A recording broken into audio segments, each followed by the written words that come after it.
mulai ya. Boleh, boleh. Boleh. Sambil menunggu nanti teman-teman yang lain masuk gitu. Siap. Karena kalau ditunggu ya nggak mulai.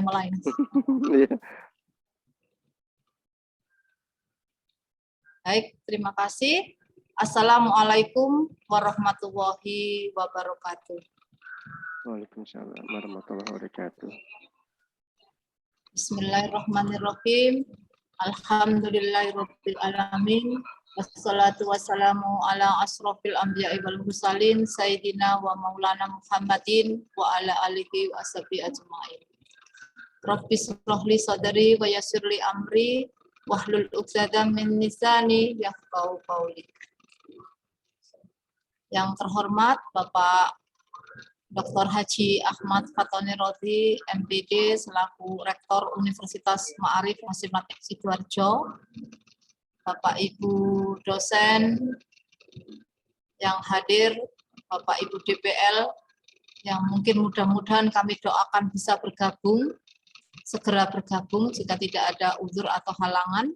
Kemudian tak lupa pula yang selalu kita nantikan kehadiran Bapak Detaser kita, Bapak Yus Ramadeni, PhD, yang selalu setia on time, tepat waktu untuk memberikan materi dan pencerahan terkait program Detesering pengabdian kepada masyarakat.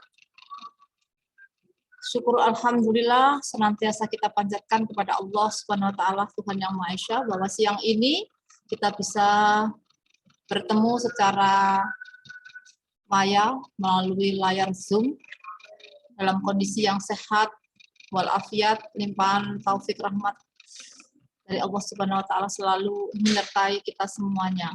Amin ya rabbal alamin.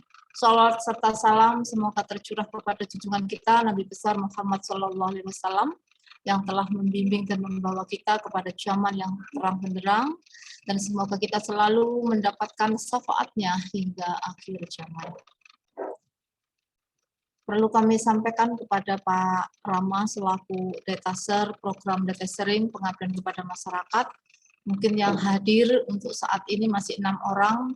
Kami di sini selalu mendoakan Bapak Ibu memiliki luang waktu untuk memenuhi undangan kami yang sudah kita sampaikan beberapa hari yang lalu. Setiap hari Senin, Selasa, Kamis, dan Jumat insya Allah kita selalu ada kegiatan dari jam 10 sampai jam 12, kemudian dilanjut pukul 14 hingga 16. Nah, tetapi yang tidak hadir mudah-mudahan yang lagi sakit atau kurang sehat segera disehatkan, dan yang lagi ada kegiatan yang masih lupa segera diingatkan, dan kita selalu mendoakan yang hadir di sini selalu sehat dan dalam lindungan Allah Subhanahu wa taala. Amin. Untuk Pak Ketua, Bapak Ketua LPPM, beliau sedang ada kegiatan di luar sehingga belum bergabung. Kami di sini diminta untuk mengawal. Saya dari Direktur Pengabdian kepada Masyarakat dan Bu Ratna dari Direktur Penelitian yang nantinya mengawal Pak Rama. Mungkin Pak Ngibat akan gabung, tapi ini beliaunya juga belum hadir. Itu yang bisa saya sampaikan dari data kehadiran Bapak Ibu dosen terkait dengan program Detesering ini. Kemudian yang kedua, kami juga ingin mendapatkan sambutan atau pemaparan materi, atau sebenarnya tidak ada pemaparan materi, tapi mungkin dari Pak Rama ingin menyampaikan sesuatu hal, kami persilahkan terlebih dahulu. Kemudian yang kedua nanti ada sesi yang memang untuk minggu-minggu ini dimulai hari Senin ini adalah sesi untuk presentasi yang kemarin sudah diawali dengan buku teknologi tepat guna.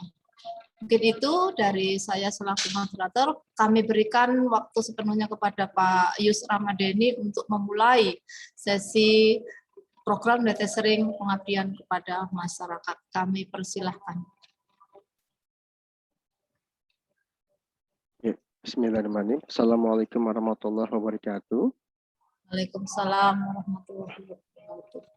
Alhamdulillahirabbil alamin wassalatu ala sayyidina mursalin wal imamil muttaqin wa ala alihi washabihi wasallam amma ba'd.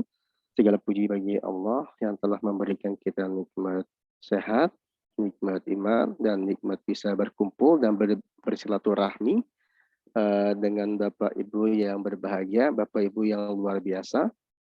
Ya, nah, nikmat ini tidak bisa digantikan dengan yang lain ya, karena nikmat yang paling enak adalah nikmat bisa membawa kita ke arah kebaikan, khususnya dalam peningkatan kompetensi kita sebagai seorang dosen. Salawat serta salam kita curahkan kepada Rasulullah Muhammad SAW beserta keluarga dan juga para sahabatnya. Selamat pagi Bapak Ibu semua, salam sejahtera, Ham Swastiastu, Namo Buddhaya, dan salam kebajikan. Bapak Ibu yang berbahagia, terima kasih banyak sebelumnya saya ucapkan kepada Pak Rektor yang sudah memberikan kesempatan bagi saya untuk sharing sedikit dari ilmu yang mungkin pengalaman-pengalaman yang pernah saya lakukan. Kemudian juga dari pihak KPPM, ya Pak Sam dan juga teman-teman yang lainnya yang mendukung juga untuk pelaksanaan kegiatan data sharing ini sampai hari ke-11 ini. Kemudian tak henti-hentinya saya ucapkan terima kasih banyak Bu Lila selaku moderator pembawa acara yang selalu ceria dan selalu segar gitu dipandang mata Bu Lila ya. Baik malam siang tetap saja Bu Lila masih tetap semangat. Kemudian Bapak Ibu dosen DPL, mungkin ada mahasiswa yang senantiasa masih tetap bersemangat melakukan kegiatan data sharing ini. Oke, seperti yang disampaikan oleh Bu Lila, bahwasanya hari ini sebenarnya materi sudah cukup, tinggal mungkin pelaksanaannya saja. Kalau kita hitung-hitung dari hari, berarti kalau kita evaluasi, kalau teknologi tepat guna sudah selesai ya Bu Lila ya. Ya, tinggal mungkin yang belum itu adalah 2 kegiatan lagi yang belum rampung, 3 lagi sebenarnya. Yang pertama adalah KKN di hari terakhir nanti, mungkin kita bisa mulai ketika untuk mengevaluasi bersama DPL dan juga mahasiswa. Ya. Yang hari kedua, kegiatan kedua adalah kegiatan proposal pengabdian masyarakat. Saya kira nanti dulu setelah nanti TTG sudah selesai, kemudian bahan penyuluhan sudah selesai, baru kita masuk ke berikutnya. Kemudian ketiga ini masuk ke dalam bahan penyuluhan. Di bahan penyuluhan saya agak sedikit lupa, mohon maaf kalau memang tolong diingatkan oleh Bapak Ibu. Ini hari untuk yang tepat guna, untuk yang bahan penyuluhan hari yang keberapa ya Bu ya? Hari ketiga apa hari Kalau keempat ya? untuk catatan saya, ini kan terakhir kemarin hari Sabtu ya kita, hari apa terakhir ketemu? Terakhir itu bahan penyuluhan hari Jumat. Jumat ya, ya. Jumat. Jadi Jadi memang sore ya, terakhir itu berarti hari ke-10.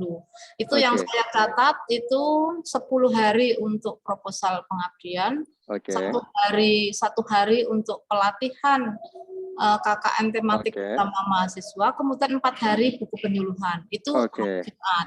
Berarti sekarang kan hari ke-11. Berarti kalau masuk di buku penyuluhan berarti kurang 3 buku penyuluhannya, buku teknologi tepat guna dan penyuluhannya kurang 3, begitu ya? Oke, kurang 3 ya. Kalau kurang 3 berarti kan tepat guna sudah selesai ya. Berarti ini hari kalau kurang 3 berarti ini hari ketiga hari ya. ke-11. Ini hari ke-11. 11 berarti kan kalau 11 kalau 25 berarti kan 10 sudah untuk 11 22 ya. 22 23 24 25. Iya betul. 10 untuk proposal pengabdian. Ya, sama 1 dan untuk 1 KKN. untuk KKN, berarti 3 untuk buku penyuluhan ya.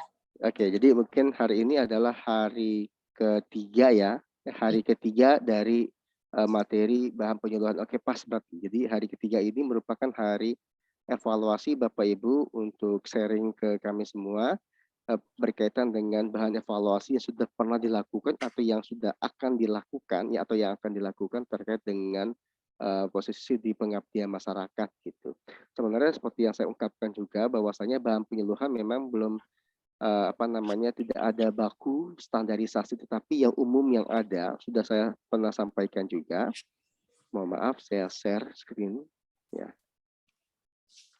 Oke.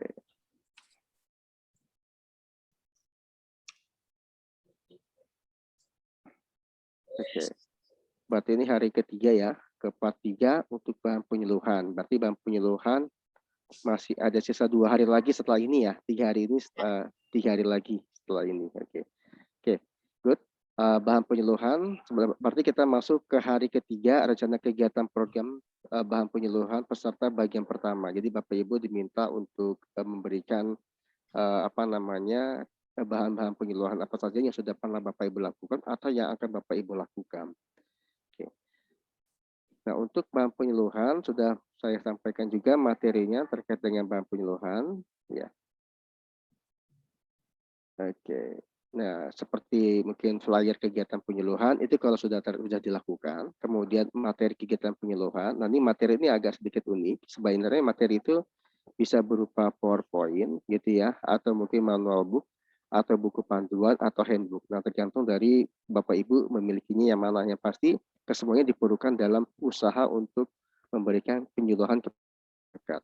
Kemudian ketiga adalah produk inovasi teknologi atau strategis terkait dengan tujuan dari pengabdian masyarakat. Dalam hal ini Bapak Ibu selain materi juga harus punya produk ya. Produk ini bisa produk berupa teknologi tertentu atau suatu konsep ide atau sebuah strategi tertentu. Jadi nggak harus produk teknologi, tetapi juga bisa konsep dan bisa strategi tergantung dari tujuan pengabdian masyarakat. Kalau seperti yang Bu Yanti ungkapkan kemarin kan berarti tentang teknologi itu ya, berarti pengadukan dari pengisian jamu itu masuk ke teknologi, atau mungkin yang Bu Lila sampaikan tentang variasi ya, variasi susu kedelai itu juga bisa. Nah, kemudian mungkin ada yang tentang strategi pemasaran ya, seperti yang dilakukan oleh Pak Khairul Ngibat ya, tentang digital marketing itu bisa juga dimasukkan. Kemudian yang satu lagi mungkin terkait dengan manajemen keuangan itu juga bisa dilakukan. Atau mungkin penyuluhan-penyuluhan yang lain, misalkan penyuluhan pertanian, penyuluhan untuk smart green dan lain sebagainya. Maksudnya apa? Berarti ada kayak transfer ilmu atau deliver knowledge dari akademisi dalam hal ini dosen ke masyarakat. Dan memang tergantung dari kompetensinya di masyarakat. Itu yang paling penting gitu.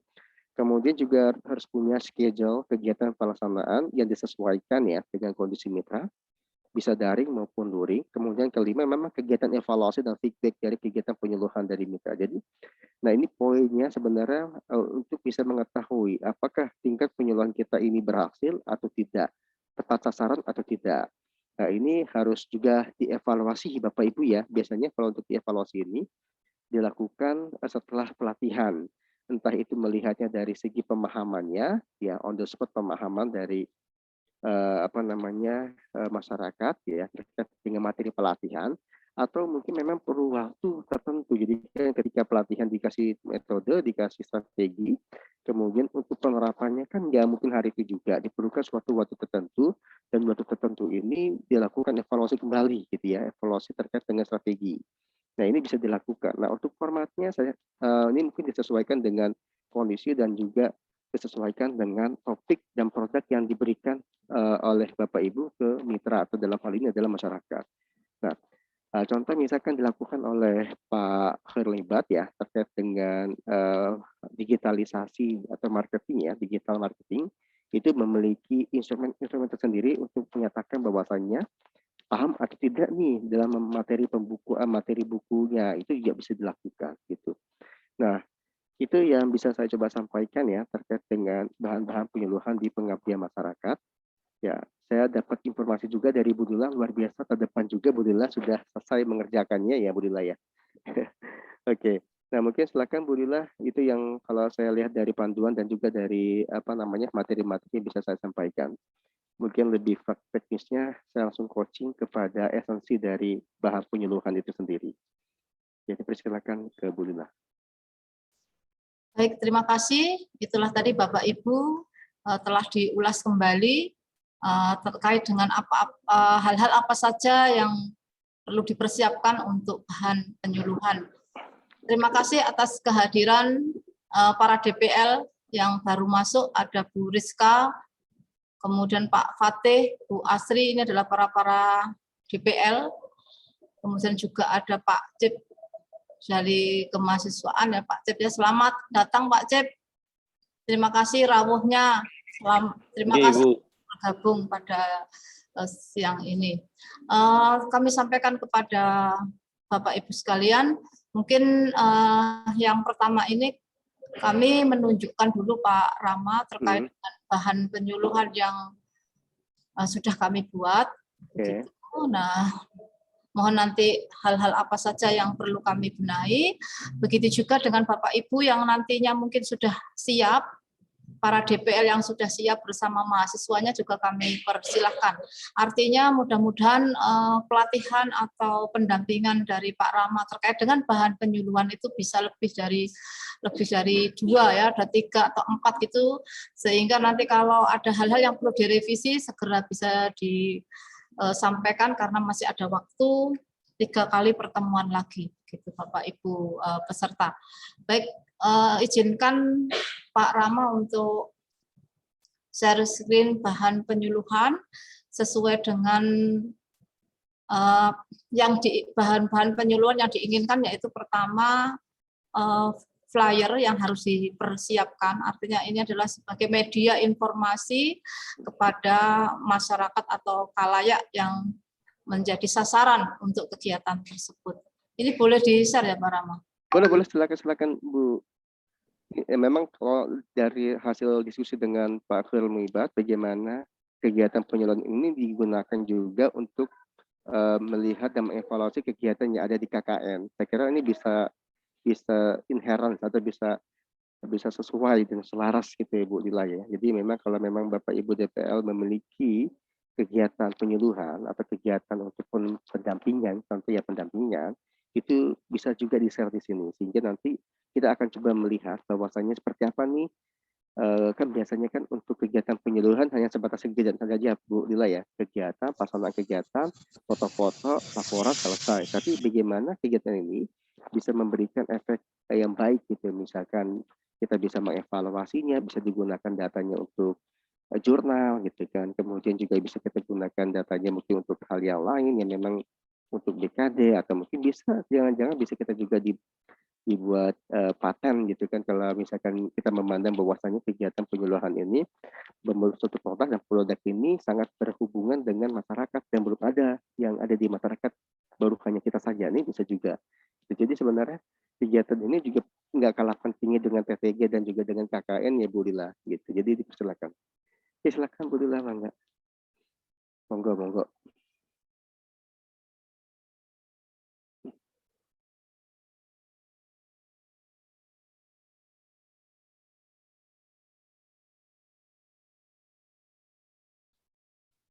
Silakan di-share Bu Lila. Ya.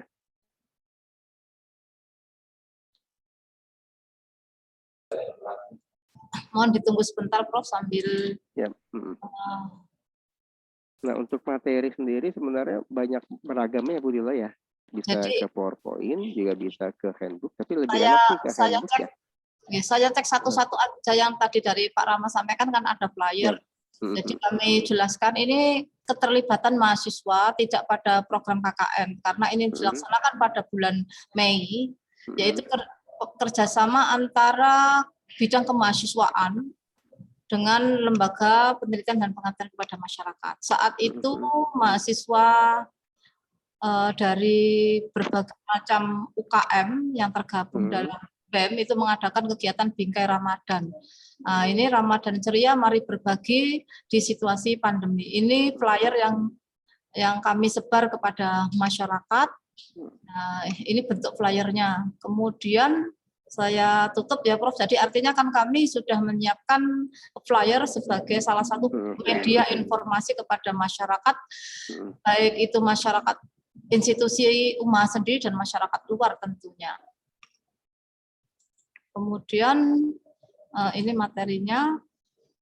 Jadi terkait dengan kegiatan tadi bakti sosial itu ada 3 hal. Yang pertama ada pemeriksaan gratis, kemudian ada memberikan pemahaman pelaksanaan ibadah puasa kepada anak-anak yang ada di pantai asuhan. Begitu, ini satu-satu dulu. Nah, mungkin bisa terlihat Pak Rama. Ini pada saat kami mengadakan bakti sosial dengan mengundang sekitar 50 sasaran warga yang ada di POM. Nah, kita juga mengadakan pemeriksaan gratis kepada warga, yaitu deteksi penyakit tidak menular, yang arahnya adalah kepada penyakit degeneratif, yaitu diabetes mellitus. Jadi di sini pemeriksaan gratis itu terkait dengan cek gula darah dan tekanan darah kepada peserta pelatihan. Jadi kami menyebarkan undangan kepada beberapa warga, karena ini tidak semua warga yang kami undang. Kami berkonsultasi dan memberikan surat permohonan untuk kegiatan ini kepada pihak kelurahan. Nah, dari pihak kelurahan akhirnya memberikan data di wilayah RT mana, RW mana yang memang itu memenuhi sasaran atau target kami.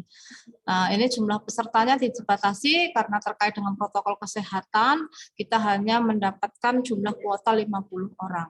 Dari warga yang hadir tersebut kita lakukan pemeriksaan gratis itu bersama dengan mahasiswa dari Fakultas Ilmu Kesehatan.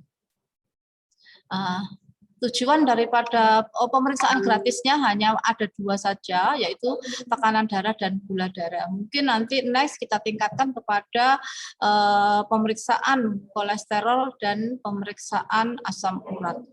Itu hanya 2 saja item yang dilakukan pemeriksaan gratis. Tujuannya adalah warga dari Kecamatan Taman, ya Kecamatan Taman khususnya Desa Ngelong itu diberikan konseling atau pendidikan kesehatan mengenai hasil pemeriksaan dan apa saja yang harus dilakukan ke depannya. Artinya setelah masyarakat itu mengetahui berapa tekanan darahnya, berapa gula darahnya dari hasil pemeriksaan tersebut, itu intinya kita tidak berhenti di situ. Jadi harapannya diberikan edukasi atau tadi konseling, ada seandainya warga itu ada indikasi tekanan darah yang tinggi, itu berarti mengarah kepada hipertensi, kemudian ada gula-gula darah yang tidak juga pada gula darah yang normal, itu kita arahkan untuk mengantisipasi. Dan kami juga menyampaikan hasil daripada pemeriksaan itu kepada puskesmas terdekat. Jadi puskesmas juga memiliki data warga dari RT sekian, RW sekian itu ada indikasi sebagian warganya adalah memiliki tekanan darah yang tinggi ataupun gula darah yang tinggi. Tetapi tidak kami temukan dari hasil itu tidak kami temukan hal yang signifikan, hanya beberapa warga saja. Jadi tadi tujuannya seperti itu. Kemudian untuk memperbaiki dan menjaga kesehatan tubuhnya yaitu mengenal pola makan. Jadi kita juga memberikan bagaimana misalnya kepada orang-orang yang ada indikasi kepada hipertensi harus mengurangi kadar garam misalnya. Kemudian pola-pola makan yang sehat kepada masyarakat yang ada indikasi terhadap diabetes, karena ada diabetes tipe 1, tipe 2. Nah, kita arahkan bagaimana pola makan sesuai dengan kemampuan dari mahasiswa Fakultas Ilmu Kesehatan, karena kami menghadirkan mahasiswa itu dari prodi D3 dan D4 di semester 3 dan 5 saat itu, sehingga sebatas kemampuan yang mereka peroleh atau kompetensi yang dia peroleh pada saat di perkuliahan. Jadi mungkin tidak sedetail sebagai seorang dokter, tapi kita sudah memberikan informasi terkait dengan bagaimana menjaga pola makan, menjaga pola istirahat, kemudian perilaku hidup yang sehat, tidak boleh stres, karena nanti ada faktor-faktor yang meningkatkan tekanan darah ataupun gula darah. Nah, kemudian kita juga memberikan pengertian mana tekanan darah itu seperti apa. Nah, ya minimal masyarakat itu tahu bahwa tekanan darah itu artinya bagaimana, kemudian kalau dihasilkan nilai sekian itu dalam taraf yang normal atau perlu diwaspadai dan sebagainya. Kemudian nah ini apa sih tujuannya pengukuran tekanan darah? Ya. Artinya kegiatan pemeriksaan gratis terkait dengan pengukuran tekanan darah ya minimal untuk mengetahui hasil pengukuran tekanan darah dari warga sasaran. Kemudian ini kita nanti juga menjelaskan tekanan darah secara malpasi maupun auskultasi. Kemudian mengamati dan mempelajari pengaruh posisi tubuh terhadap tekanan darah. Kemudian mengamati dan mempelajari pengaruh latihan fisik terhadap tekanan darah, apalagi kita hubungkan dengan masa pandemi. Karena masyarakat di perkotaan tentunya juga kami memberikan kuesioner itu apa pekerjaannya, kemudian usia, jadi nanti ada pengisian data, terutama jenis kelamin, kemudian berat badan, kemudian pekerjaan, kemudian golongan darah, kemudian kesehariannya itu apa yang dilakukan. Artinya misalnya kalau bekerja ya bekerja, tapi kalau misalnya berwirausaha apa. Artinya kita bisa melihat sejauh mana warga itu sudah melakukan aktiviti fisikal atau aktivitas fisik di masa pandemi. Jangan sampai masyarakat tidak punya kegiatan, kemudian tidak ada kegiatan dan itu juga akan mempengaruhi. Nah, itu nanti kita analisis dari kuesioner tersebut sehingga kita juga bisa mengamati dari kebiasaan masyarakat yang ada di wilayah Desa Ngeluh. Tidak banyak, Prof, nanti mungkin akan saya percepat saja. Jadi ini faktor yang mempengaruhi seperti ini. Kemudian kita juga memberikan data kalau misalnya tekanan darahnya dari hasil itu kita cocokkan dengan tabel yang tertera. Kemudian yang terpenting juga bagaimana pemeriksaan gula darah, ya, karena masyarakat juga perlu tahu bahwa gula darahnya tiba-tiba langsung tinggi. Nah, ini sebenarnya apa pengaruhnya terhadap tubuh gitu. Hal-hal yang perlu diwaspadai pertama kali, jangan sampai nanti sudah masuk pada diabetes tipe 2. Ini juga ada pakar di sini, Bu hematologi itu Bu Titik, mungkin Bu Titik nanti bisa menambahkan. Kemudian ini tes gula darah dilakukan oleh mahasiswa. Kemudian faktor-faktor yang mempengaruhinya ada konsumsi karbohidrat. Kita tekankan bahwa karbohidrat itu sebagai sumber yang harus diwaspadai untuk konsumsinya. Jadi pada usia-usia tertentu nanti kita jelaskan harus mengurangi karbohidrat nanti terkait dengan tumpeng diabetes. Jadi ada konsumsi makanan itu berapa kadar gramnya yang harus dibutuhkan untuk orang-orang yang menderita diabetes. Kemudian ada aktivitas fisik, keadaan sakit artinya memang saat itu tidak pada kondisi yang sehat, nah itu juga akan mempengaruhi. Kemudian yang terakhir adalah stres, apalagi di masa pandemi tidak ada kegiatan, stres karena ini nanti selain kami juga memberikan pemeriksaan gratis, kami juga menghadirkan bagaimana tip-tip berwirausaha di saat masa pandemi yang disampaikan oleh mahasiswa dari Prodi DKV yang saya sampaikan di Prof kemarin. Kemudian yang ketiga adalah terkait dengan puasa. Jadi juga kami berikan penyuluhan kepada anak-anak yang ada di pondok pesantren itu terkait dengan ibadah puasa. Kemudian ini, nah seperti ini, Prof, untuk dokumentasi kegiatan. Nah, kemudian yang jujur kami sampaikan di sini, setelah kami ini melakukan penyuluhan, juga ada sasarannya. Kemudian yang menjadi kendala adalah bagaimana bentuk feedback-nya. Artinya kita punya data bahwa warga itu 50 orang tadi setelah diperiksa, begitu ada data tekanan darahnya, kemudian ada data juga gula darahnya. Nah, ini setelah itu apa feedback yang bisa kita lakukan begitu, itu yang kami masih meraba-raba.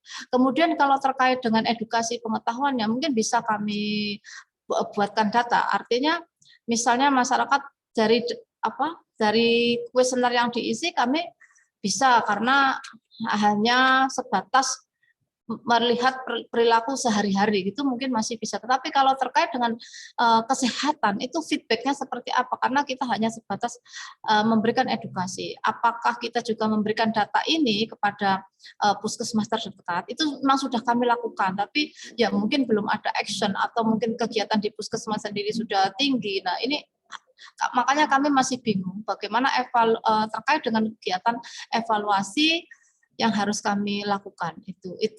Kalau tadi Prof contohkan pemasaran kan jelas, artinya sebelum diajari misalnya pemasaran secara online, ya produksinya hanya sebatas dari satu tempat ke tempat yang lain. Mungkin kalau sudah diajari ada jangkauan pasar yang lebih luas, itu mungkin bisa dilihat ya. Tetapi kalau dari bidang kesehatan ini, evaluasinya seperti apa? Mungkin itu. Kemudian yang ketiga, dari kegiatan tersebut sudah kami publikasikan secara online di berita begitu, bahwa pada saat bulan Ramadan dan pada masa pandemi itu mahasiswa telah memberikan penyuluhan kepada masyarakat di sekitar. Itu saja mungkin dari saya. Jika ada pertanyaan itu yang kami harapkan, dan revisi dari seluruh audiens yang ada di sini juga kami harapkan. Terima kasih. Matur nuwun. Assalamualaikum warahmatullahi wabarakatuh. Ini saya stop atau bagaimana, Prof? Atau ada yang perlu saya tampilkan lagi? Oke. Halo, assalamualaikum, Bu Lila. Mendengar suara saya dengan jelas? Alhamdulillah jelas. Oke, siap. Oke, coba ke atas dulu, Bu, ya. Ini saya tutup atau bagaimana? Nggak apa-apa. Itu aja. Jadi kita coba evaluasi dari sini ya. Jadi kan dari Bu Lila, mana? ya dari atas coba kita lihat judulnya dulu. Dari atas dulu kita lihat ya. Oke. Berarti memang di sini ada dua hal ya yang saya bisa dapatkan dari kegiatan ini ya. Yang pertama adalah pemeriksaan gratis gitu ya. Pemeriksaan gratis terkait dengan tekanan darah dan gula darah. Yang kedua adalah bagaimana mengedukasi mengenai kesehatan terkait dengan tekanan darah dan gula darah. Mungkin gitu ya Bu Lila ya. Yang saya lihat ya. Jadi tadi Bu Lila sudah mempersiapkan ya. Jadi terima kasih banyak Bu Lila sudah mempersiapkan. Kemudian juga bahan baku Indonesia juga sudah cukup ya. Pertama terkait dengan flyer sudah. Berarti ini sudah real kegiatan ya Bu ya. Materi kegiatan sudah. Kemudian produk inovasi. Nah ini saya coba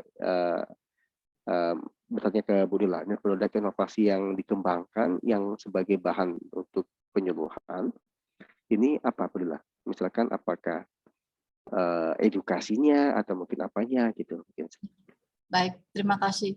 Ini tadi kalau saya lihat dari latar belakang, mengapa kami melakukan pemeriksaan gratis, ya satu hal yang melatar belakangi adalah masyarakat di Desa Ngelom itu tidak semua dari golongan-golongan yang ini ya, jadi dari golongan ekonomi yang menengah begitu, kemudian juga ada ekonomi yang perlu mendapatkan pendampingan. Nah, kami berpikir bahwa kesehatan dan ekonomi itu satu hal yang penting untuk saat masa pandemi ini kan dilakukan bulan Mei 2021. Nah, kemudian kami juga melihat bahwa di satu wilayah RT RW tersebut juga banyak warga yang berusia tergolong 50 tahun ke atas dan lansia begitu, Prof. Nah, sehingga kami ingin mengetahui sebenarnya dari sisi kesehatannya seperti apa.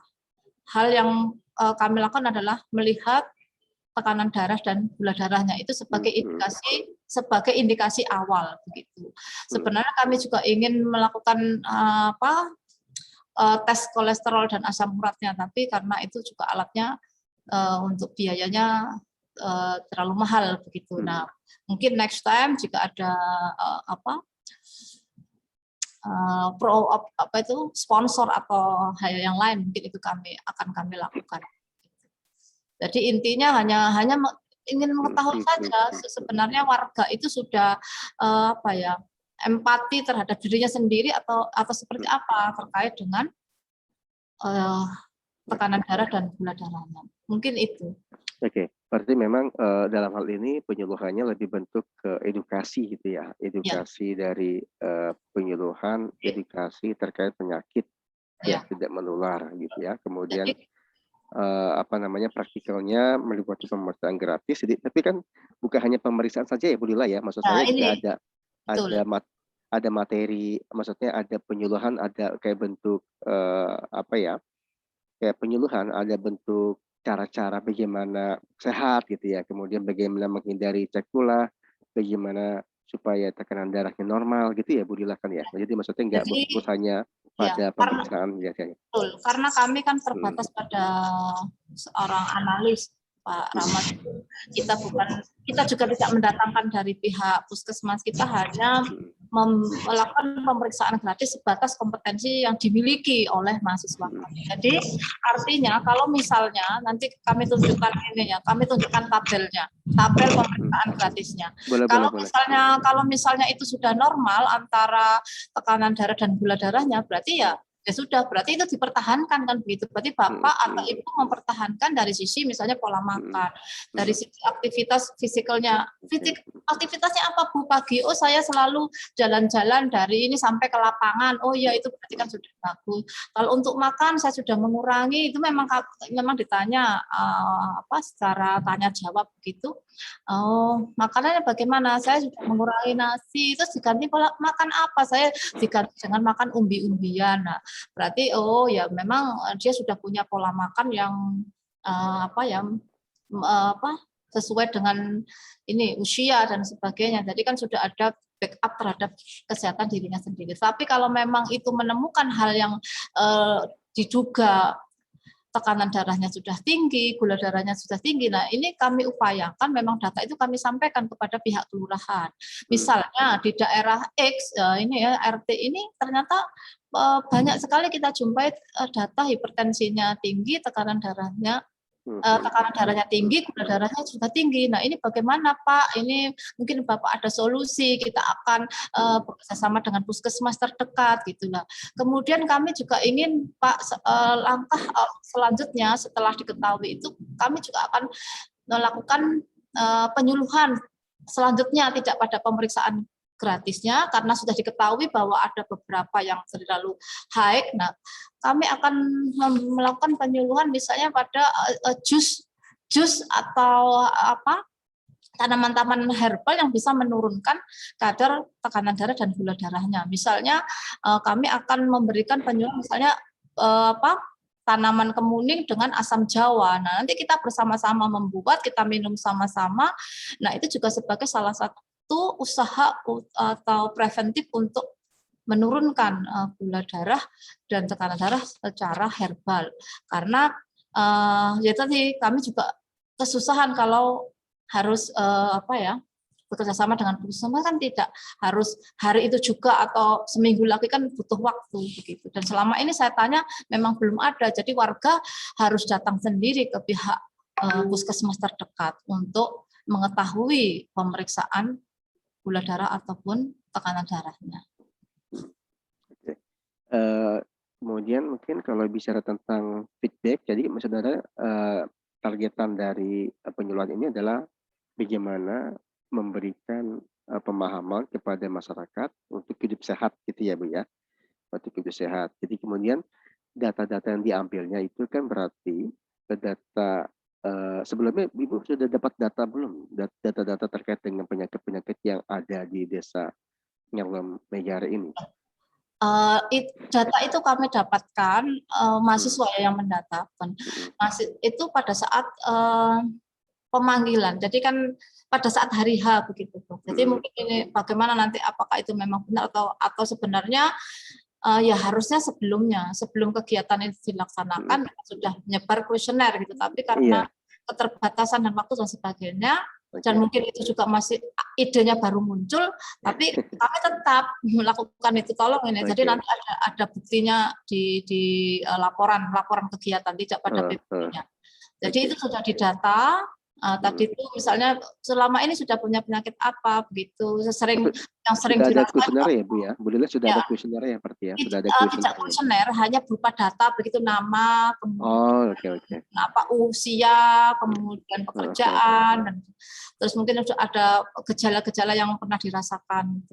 Itu kuesioner diberikan saat pemanggilan. Jadi misalnya kami panggil nomor urut 1. Nah, sebelum diperiksa itu didata dulu begitu. Data, namanya dan sebagainya. Nah, sebenarnya ya lebih bagusnya kalau data itu sudah terisi sebelum kegiatan. Tapi tadi yang kami sampaikan karena ini kegiatannya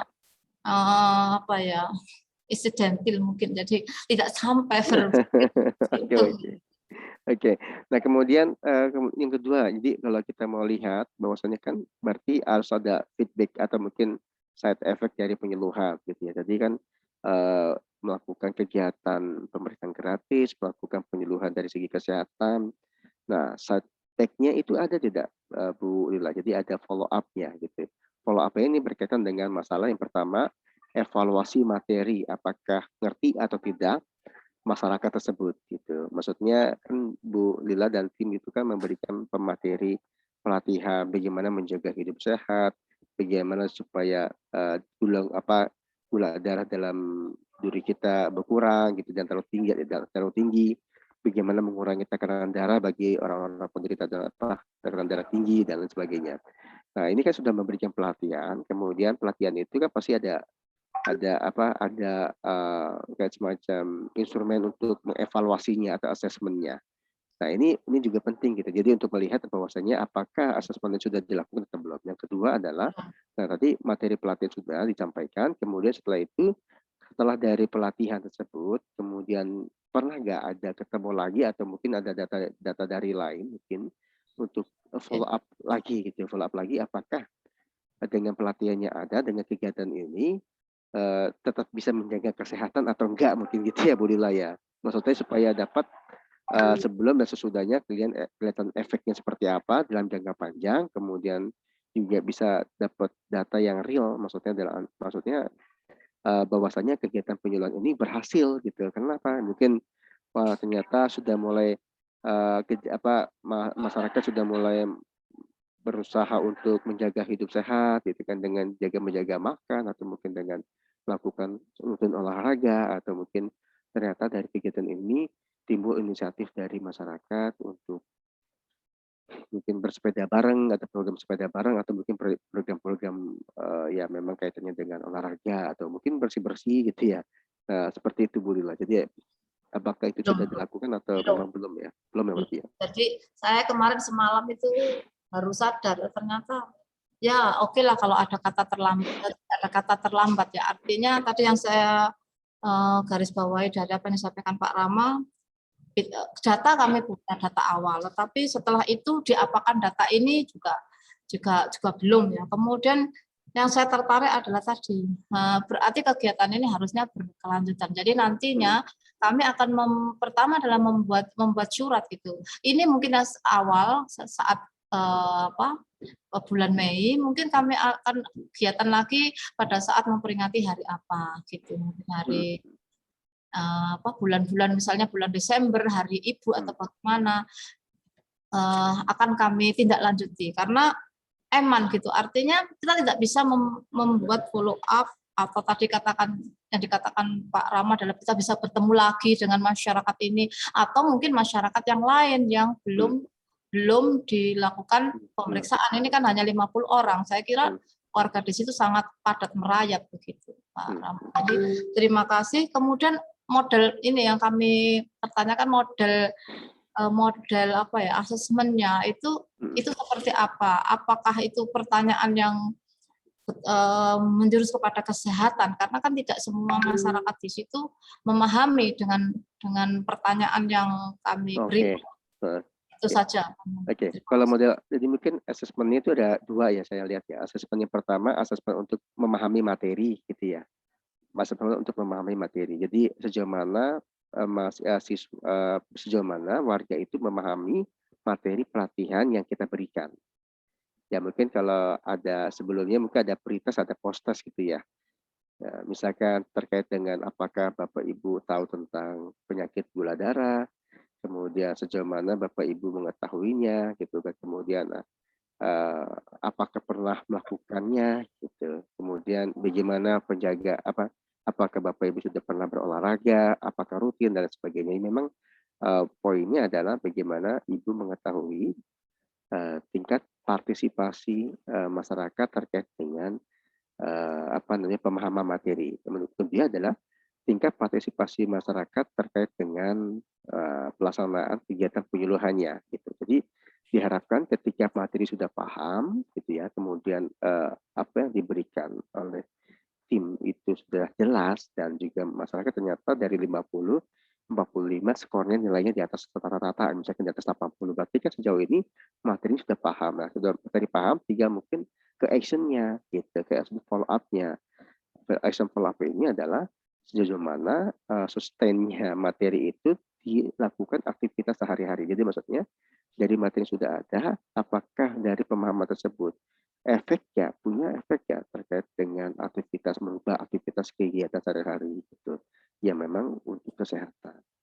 Itu mungkin Bu Rila. Jadi maksudnya asesmen ini dilakukan apa namanya, harus ada follow up-nya sebenarnya. Sehingga memang dari situ kalau misalkan kita lihat misalkan data sebelumnya, oh ternyata dari 50 ternyata 45 gitu kan. Walaupun sih kita mungkin bermasalah adalah di data samplingnya ya, karena kan 50 enggak belum tentu bisa apa namanya, menggambarkan secara keseluruhan warga desa gitu ya. Mungkin warga desa jumlahnya mungkin ratusan atau ribuan, saya kurang paham. Tetapi ya kalau memang sudah diambil 50, ya kita ambil 50 itu dulu sebagai data juga, saya kira nggak apa-apa gitu.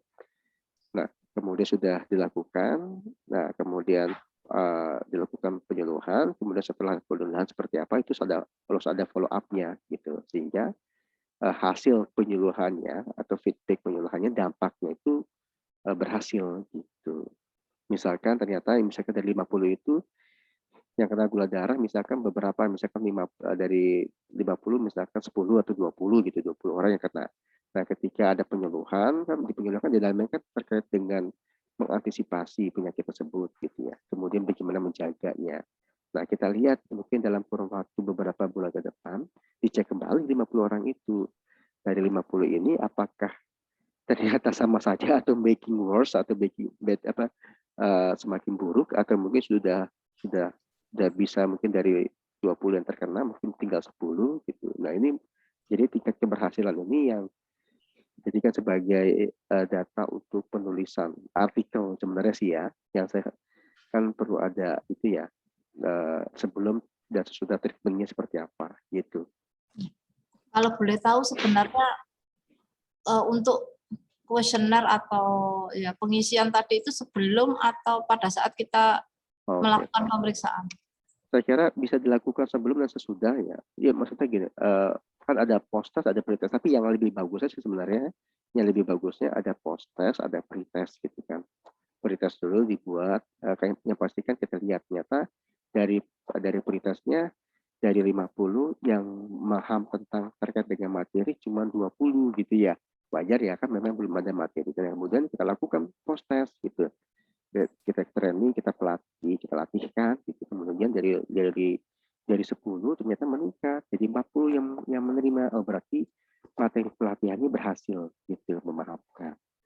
Itu dari segi pelatihannya. Nah, kemudian dari segi esensi penyuluhannya itu adalah terkait dengan apakah pelatihan ini materinya dilaksanakan atau tidak. Nah, ini yang paling penting gitu. Jadi jangan dilupa juga. Jadi walaupun sudah paham, ternyata cuma hanya paham saja tidak dilakukan, berarti kan ada problemnya gitu.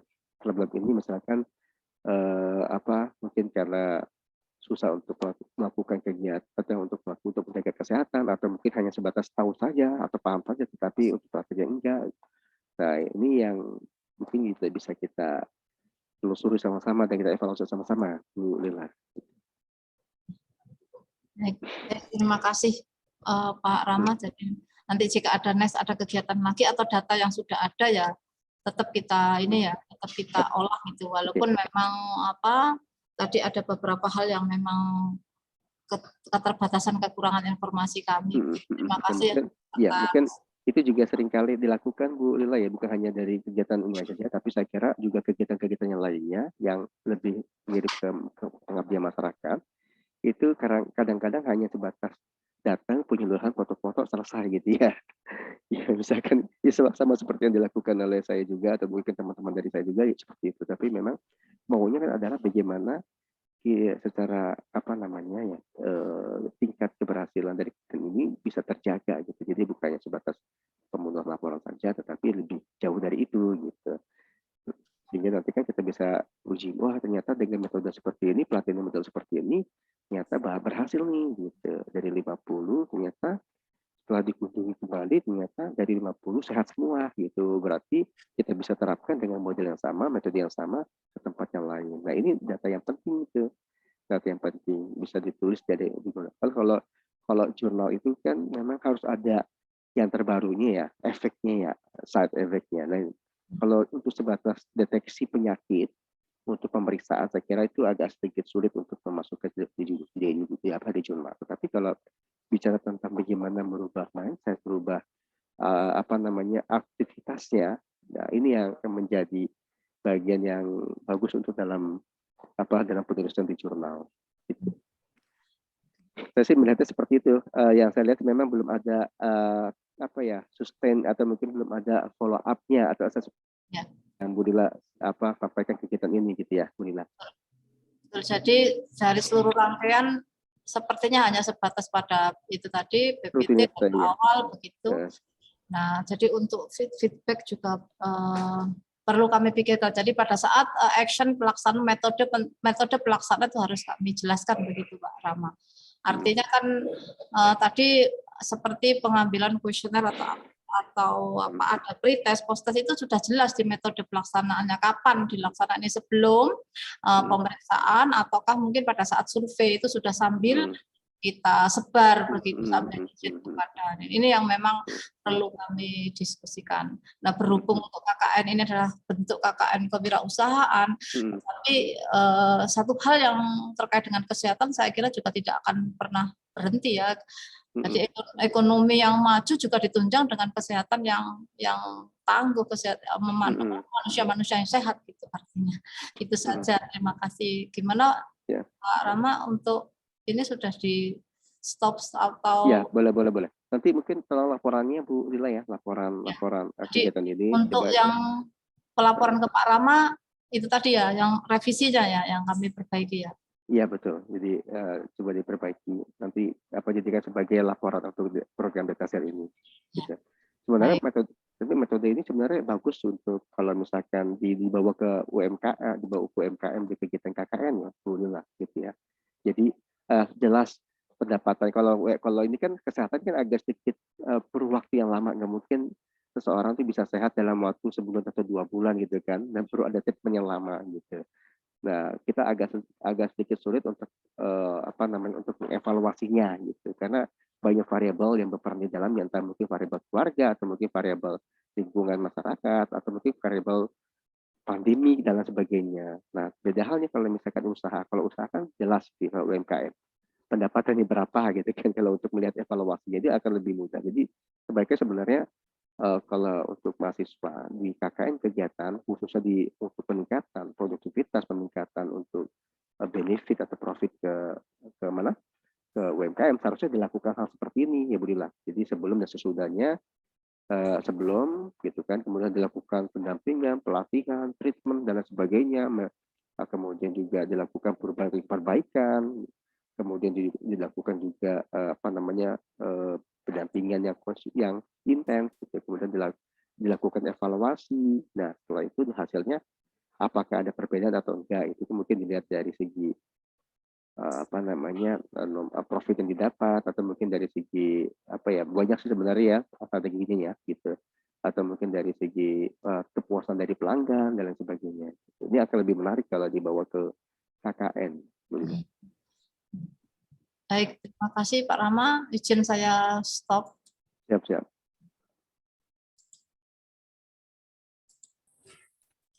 Itulah tadi Bapak Ibu contoh untuk bahan penyuluhan. Jadi mudah-mudahan apa yang kami sampaikan dan Bapak Ibu yang sudah lakukan, jika memang belum memenuhi kriteria untuk bahan penyuluhan, saatnya kita bersama-sama untuk merevisi, memberikan pelaporan yang terbaik untuk kita, dan yang terlebih adalah masyarakat sebagai sasaran ini merasakan dampak daripada apa yang sudah kita lakukan. Itu yang satu hal yang penting. Jadi jangan sampai setelah penyuluhan memang yang kami rasakan ya berhenti sampai di situ gitu, tidak ada keberlanjutan. Ini memang butuh sebuah usaha dan approach pendekatan kepada seluruh warga dan pihak pimpinan atau pemerintah terkait gitu. Jadi jangan sampai program ini program yang tidak diharapkan begitu karena sudah merasa sehat kan begitu kan program. Kita memang harus survei dulu pendekatan. Enggak itu kalau sekarang itu enggak penting kan, bisa jadi seperti itu karena itu programnya sudah ada. Nah, jadi itu yang memang harus kita siapkan terlebih dahulu. Jangan sampai kita sudah membuat bahan penyuluhan, sudah menyiapkan protes, ternyata sasarannya tidak ada dan dari sisi desanya tidak welcome. Nah, ini kan juga satu hal yang perlu kita pertimbangkan gitu kepada Bapak Ibu dosen yang akan melakukan penyuluhan atau pendampingan sebagai bentuk pengabdian kepada masyarakat. Itu mungkin dari saya, mudah-mudahan tetap membuat kita semangat.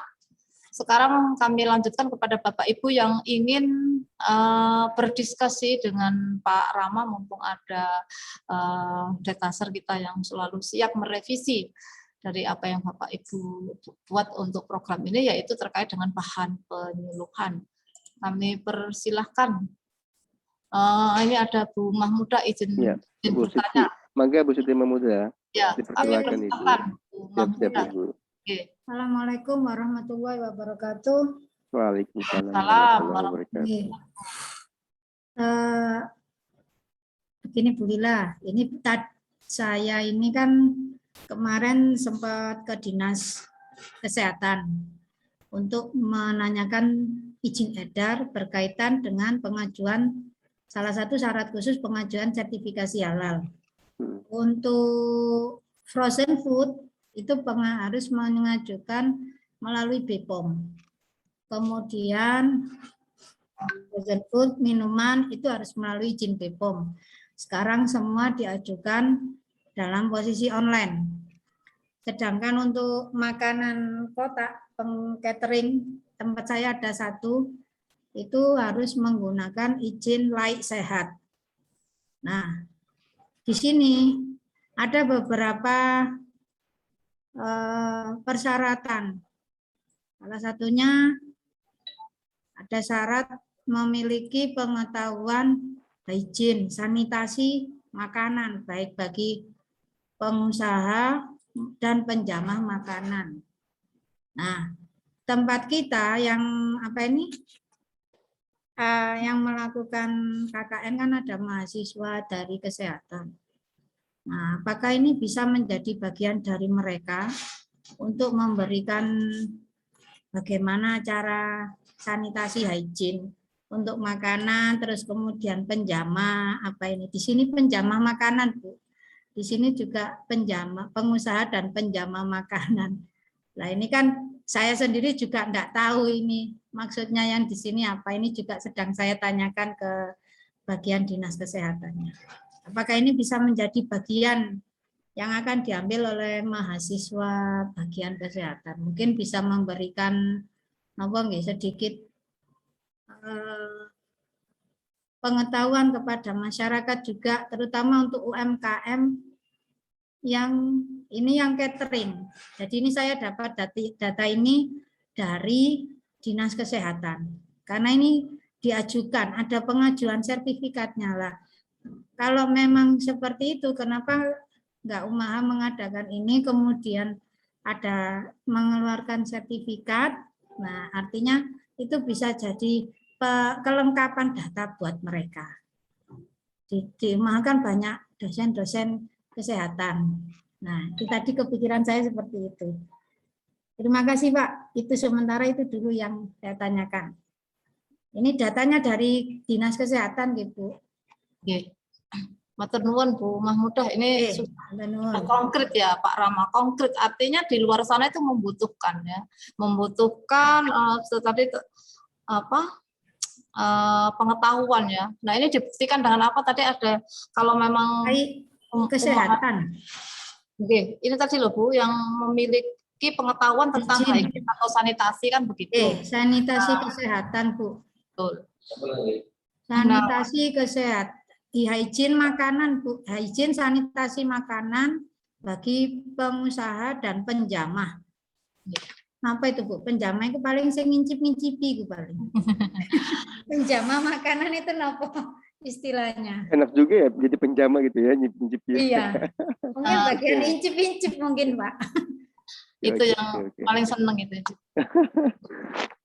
Jadi dari prosedurnya seperti itu, Bu. Ya. Ini mungkin bisa salah satu dari agenda penyuluhan juga bisa Bu Siti Mahmudah. Saya kan pihak UMKM juga agak bingung ya terkait dengan prosedural seperti ini. Begitu. Nah ini bahkan ini jelas lah sebenarnya outputnya. Jadi maksudnya bentuknya Ibu Sutima Muda membuat pelatihan gitu ya, atau mendampingi, bentuk pelatihan mendampingi, kemudian menjelaskan bagaimana alurnya gitu, kemudian membantu mendampingi gitu. Jadi saya kira ini bentuk penyuluhan yang lain yang memang bisa dilakukan juga ya sebagai bagian dari pelaksanaan data satu penyuluhan gitu.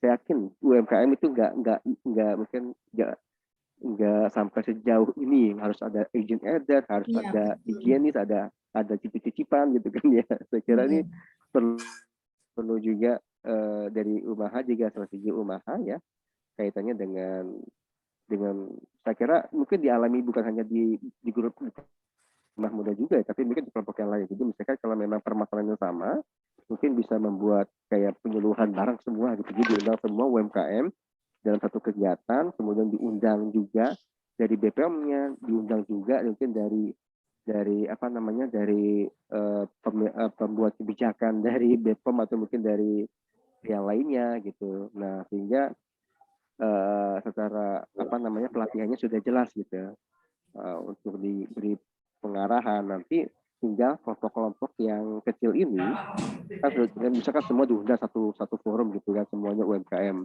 Nah, setelah diundang, kemudian baru di follow up oleh kelompok-kelompok dari KKN ini. Mungkin seperti itu ya. Atau mungkin ada boleh strateginya dari top bottom atau bottom up, saya kira sih nggak masalah. Misalkan bottom up, berarti dari bawah, dari kelompok-kelompok memberikan pendampingan pelatihan, boleh tetap ya.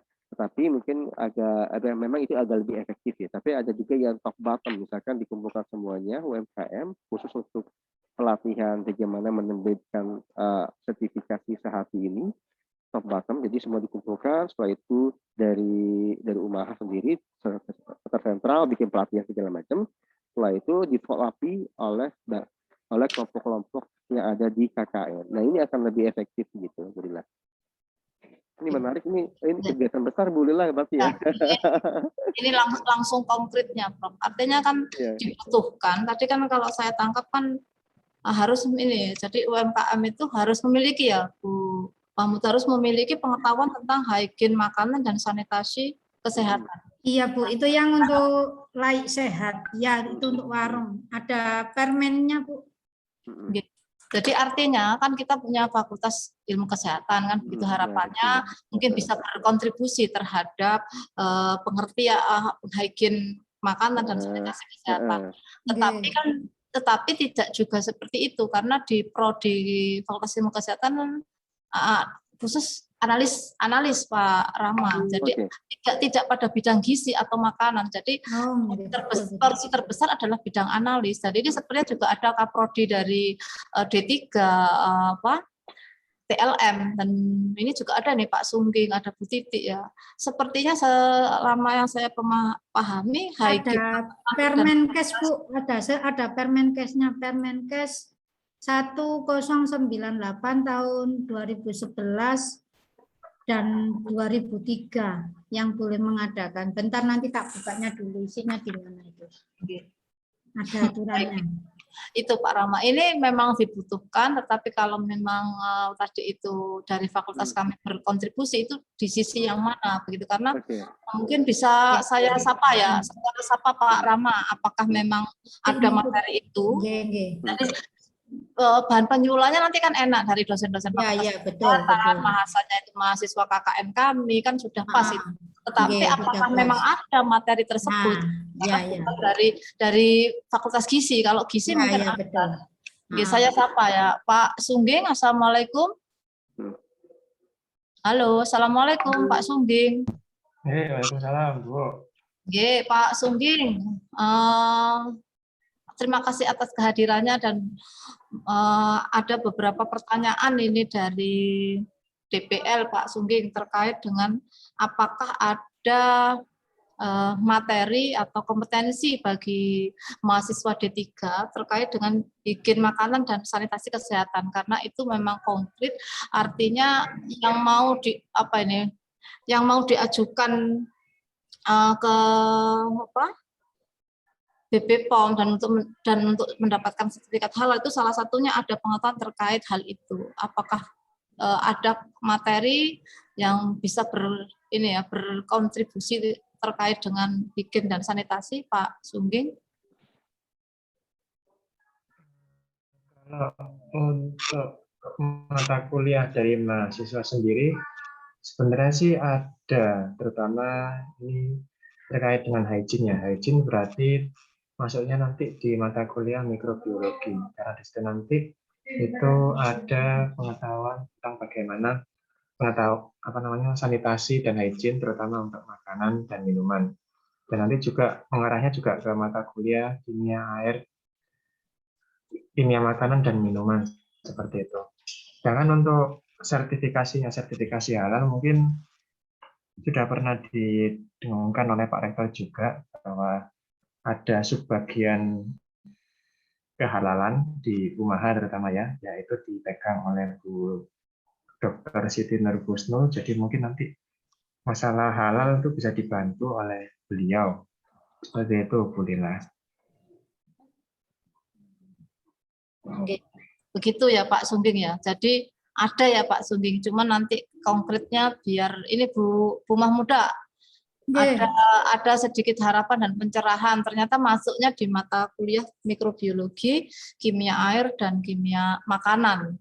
Sebentar Bu, saya cari di Permenkesnya apakah masuk apa enggak. Saya cari dulu di Permenkesnya, maksudnya ininya lembaganya mungkin disebutkan apa atau seperti apa gitu. Ya, kalau memang masuk, ya, saya kira cukup pas ya, nanti biar nggak cari kemana-mana. Bu Siti, saya ingin bertanya, apakah ini bentuknya pelatihan dan mendapatkan sertifikat dari UMKM sebagai persyaratan BPOM atau cuma sebatas pengetahuan saja gitu? Kursus kan, Pak. Kursus ya, kursus. Sebentar Pak, fotokopi ijazah sertifikat tenaga yang memiliki pengetahuan sanitasi makanan.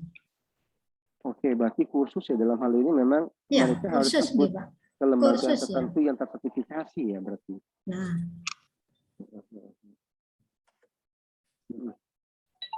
Berarti memang ini mah kursus. Kinerjanya harus dari perusahaan itu ya. Jadi kita cuma memberikan rekomendasi saja seperti ini ya. Berarti bukan seperti pelatihan biasa nih. Iya, kayaknya sih kalau saya lihat sih ini memang lebih ke sertifikasi gitu ya. Jadi mereka punya sertifikasi tertentu gitu untuk keluar BPOM. Coba mungkin ditelusuri lagi ya Bu Setia. Iya Pak, saya lihat dulu. Saya lihat dulu di Permenkesnya seperti apa ini. Oke, baik Bu Mahmudah. Mungkin jawabannya belum 100% kami berikan jawabannya. Sambil kita belajar sama-sama ya Pak Rahmat. Iya, belajar sama-sama. Oke, baik, kemudian menyambung dari tadi ya yang disampaikan Bu Mahmudah, ini kebetulan juga ada DPL dari Pak Fatih ya, Pak Fatih. Assalamualaikum Pak Fatih.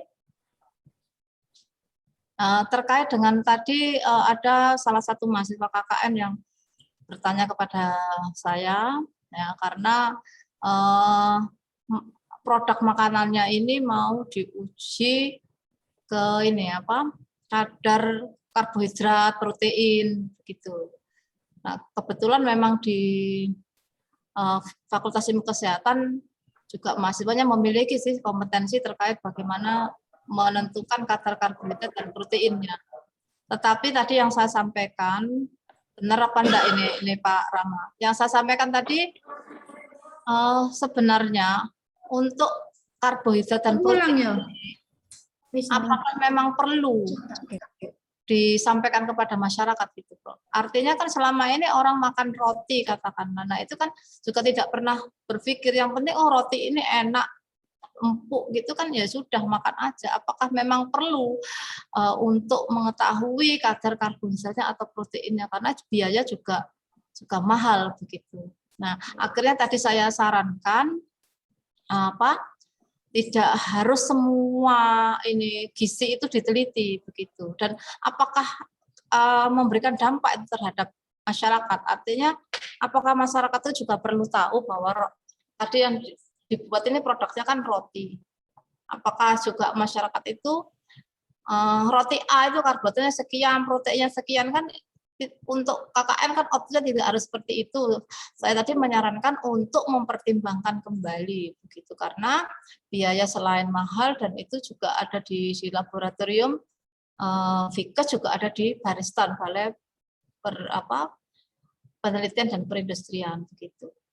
Kalau menurut Pak Rama terkait dengan hal yang disampaikan tadi itu bagaimana? Karena apakah itu juga termasuk penyuluhan yang diberikan kepada masyarakat hanya terkait pada komposisi karbohidrat atau proteinnya? Apakah masyarakat itu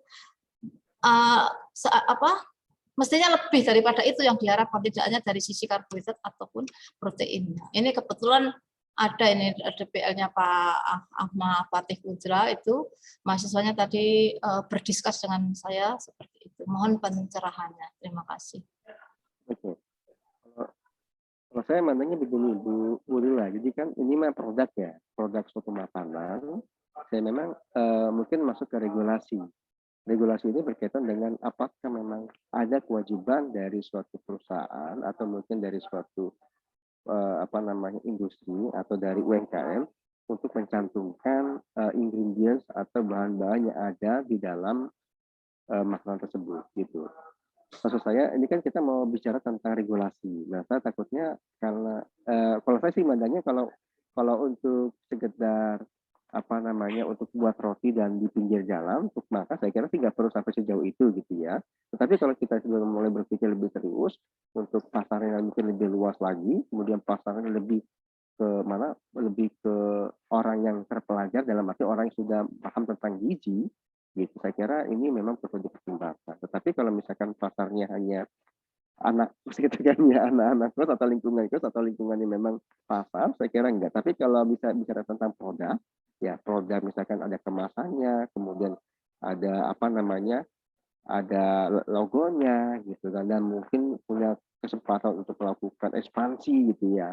Nah, saya kira itu perlu juga dipertimbangkan untuk mencantumkan. Nah, mungkin dilihat juga mungkin dari segi pesaingnya. Pesaing kita kan sebenarnya kan untuk roti kan banyak ya. Bisa sari roti atau mungkin bisa yang lainnya ya. Saya kira coba dilihat aja apakah mereka punya atau enggak. Karena takutnya penjelasan hal ini merupakan salah satu dari persyaratan BPOM gitu. Saya akan paham ya tentang mekanismenya seperti apa. Coba dipelajari dulu.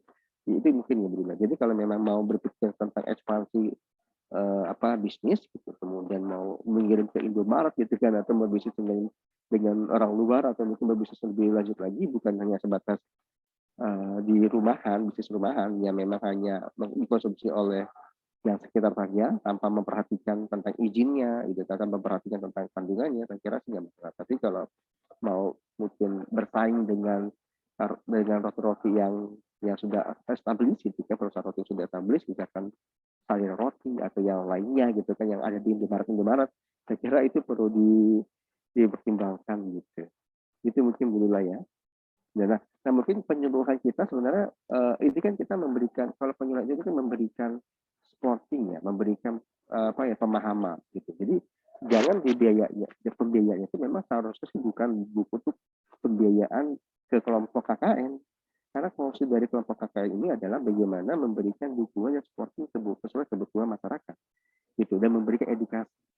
Nah, jangan sampai nanti salah kaprah. Berarti kalau gitu nanti yang mengetesnya berarti kelompok KKM, yang mengajukannya kelompok KKM, tidak seperti itu. Karena kan kita penyuluhan gitu bentuknya, bukannya bisnis. Harusnya kan dengan adanya kita, seharusnya mereka berterima kasih bahwasanya untuk lebih serius lagi dalam hal berbisnis seperti itu gitu. Jadi semuanya tetap beban-beban untuk untuk pengecekan kandungan itu tetap dilimpahkan, memang itu tanggung jawabnya si perusahaan gitu, ada tanggung jawabnya UMKM gitu, bukan kita.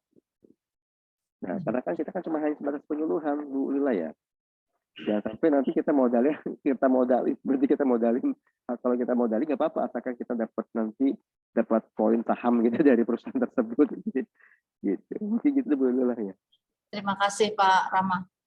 Mungkin ada masukan atau Bapak Ibu ingin mempersampaikan? Ini Pak Fatih sudah tersampaikan ya tadi apa yang disampaikan oleh mahasiswanya. Kami persilakan kepada Bapak Ibu dosen DPL yang lain, Bu Titi, Bu Rahayu, Bu Mahmudah tadi sudah, atau mungkin Bapak Ibu yang lain yang memiliki gambaran terkait dengan bahan penyuluhan yang akan disampaikan pada program pengabdian kepada masyarakat. Kami persilahkan. Ini juga ada Pak Rektor ini yang sudah bergabung. Assalamualaikum Pak Rektor.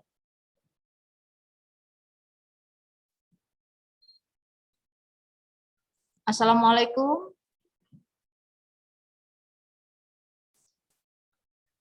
Bagaimana Bapak Ibu? Masih ada waktu ini untuk berdiskusi. Bu Titik, kami persilahkan Bu Titik. Jika ada hal-hal yang ingin ditanyakan terkait dengan program penyuluhan. Bu Titik, Assalamualaikum.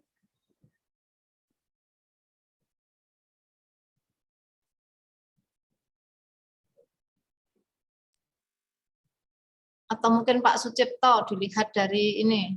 Dilihat dari sisi kemahasiswaan ya Pak Sucipto. Mungkin ada masukan untuk kegiatan kami. Kami persilahkan Pak Aksan, monggo.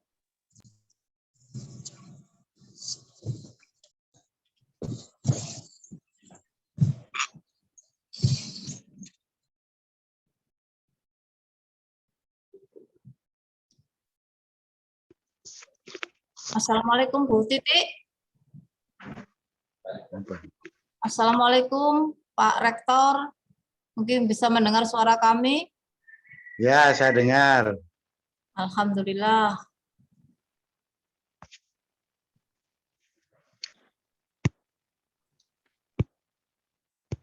Assalamualaikum Pak Rektor. Sehat selalu Pak Rektor. Waalaikumsalam. Ya. Selamat Pak Rektor ya, selamat dapat award luar biasa. Iya, saya juga bingung gitu. Kok tahu-tahu mereka itu ngasih buat gitu. Katanya melihat dari dulu big data digital gitu. Diseleksi dulu sepertinya Pak Rektor. Bingungnya itu kita nggak pernah minta ya. Jadi tiap tahun dapat itu. Jadi dulu Muri dapat 2 kali Muri. Terus ASEAN Educators Award, the best award. Terus ada lagi itu yang the leading in this year gitu. Terus kemarin itu ini soal lecturing. Jadi lecturing, the best lecturing program seluruh Indonesia. Saya bilang lu PTN-nya mana PTN-nya? Masa nggak dihitung? Katanya, iya Pak, PTN itu nggak punya data-data seperti Bapak, nggak punya gebrakan, nggak punya inovasi, hanya selamat menghabiskan anggaran saja. Kalau Bapak kan nyari-nyari sendiri anggarannya, program-programnya juga jelas, macam-macam gitu. Ya syukurlah kalau gitu, makanya baru saya terima. Jadi saya melihat memang kita harus melakukan inovasi tanpa henti. Hari ini juga kita sedang melakukan persiapan rapat. Jadi karena sampean itu memberi bimbingan dan memberi arahan, konkretnya adalah kita harus memuat jurnal di jurnal kita sendiri. Nah, saya punya 26 jurnal internasional, namanya sampean bisa buka nanti di ADRI International Journal of Business, of apa gitu.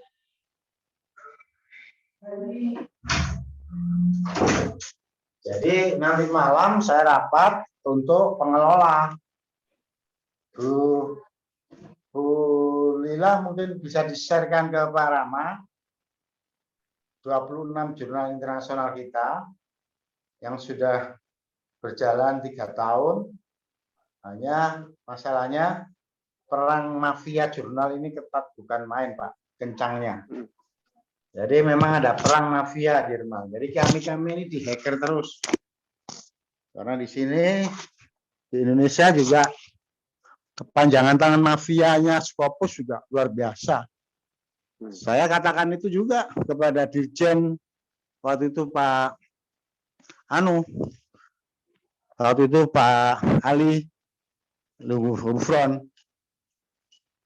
Saya kan dapat bantuan juga dari dia 250 juta untuk mengembangkan itu. Tapi terus setelah digencarkan Scopus, saya bilang begini, karena saya tahu persis memang Scopus itu adalah berbayar dan mainnya kepada wakil-wakil rektor 2 tentang pengadaan barang dan jasa.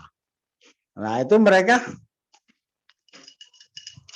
bilang kalau saya pakai DOAJ kan nggak ada komisi untuk kami. Nah itu namanya Lukman itu dari LIPI itu. Nah ketika direkturnya ganti, saya minta kalau you tidak mau ganti itu orang, kembalikan ke LIPI, saya nggak akan backup. Nah akhirnya dia ditarik ke Semarang sebagai sekretaris lembaga LLDT. Nah sekarang sekretaris LLDT dihapuskan, habislah dia karena musuhin sama mafia, bagian mafia dari Scopus, kita yang bikin itu langsung dihacker semua, Pak. Zaman kan orang akademisi ya, jadi orang yang jujur. Kita di lapangan ini permainan begitu tuh, waduh luar biasa. Nah itu jadi saya minta kepada peserta, perlu saya diketahui bahwa dari 26 jurnal internasionalnya ADRI itu, kita atas namanya ADRI International Journal of Economy, lah itu dari Fakultas Ekonomi UMAHA. ADRI International Journal of Engineering, Teknik Industri, UMAHA. Terus ADRI International Journal of Business, itu juga dari prodi kewirausahaan.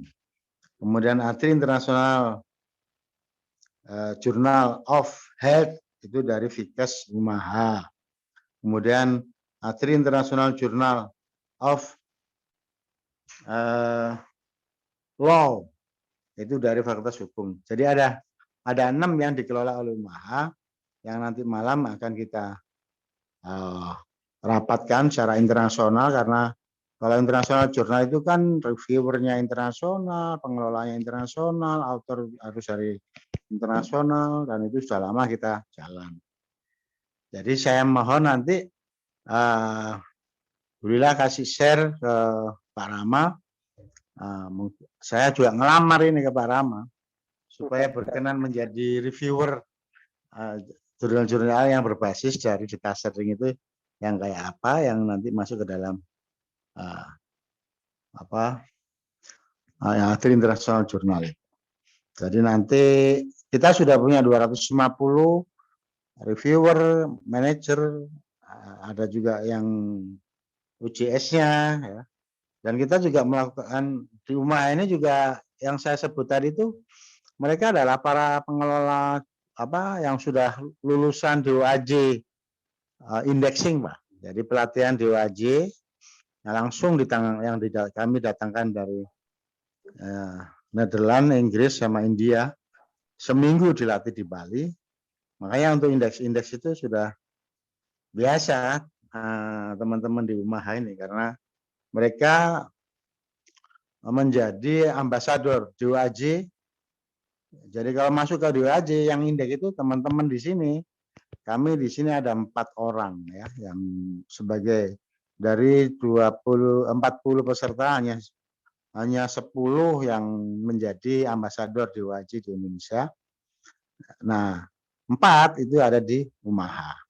Jadi kalau artikel Pak Rama masuk DOAJ, kalau cocok dengan prodi dosen yang ada di sini, kita yang disuruh untuk mengindeksnya, Pak. Gitu. Jadi saya melamar Pak Rama dan teman-teman, dan juga saya menugaskan tim jurnal internasional yang ada di UMAHA. Nanti malam jam 7 kita rapatkan bagaimana data sharing-nya. Ini kan bagus ini. Jadi ide atau ajaran dari Pak Rama kami laksanakan ya sebagai ibadah itu, dengan mengajak seluruh dunia, karena ini internasional jurnal. Kita punya teman-teman Thailand, Taiwan, Korea Selatan, Jepang, Amerika, Rusia, ASEAN, ya, kemudian Australia. Insya Allah tahun depan kita ke Australia, ke EOD, Pak. Jadi Edit University Australia. Nah, itu teman kita di sana, dan juga teman-teman kalau di Malaysia itu udah, Malaysia, Thailand, Filipina itu hampir tiap bulan mesti ketemu dalam rangka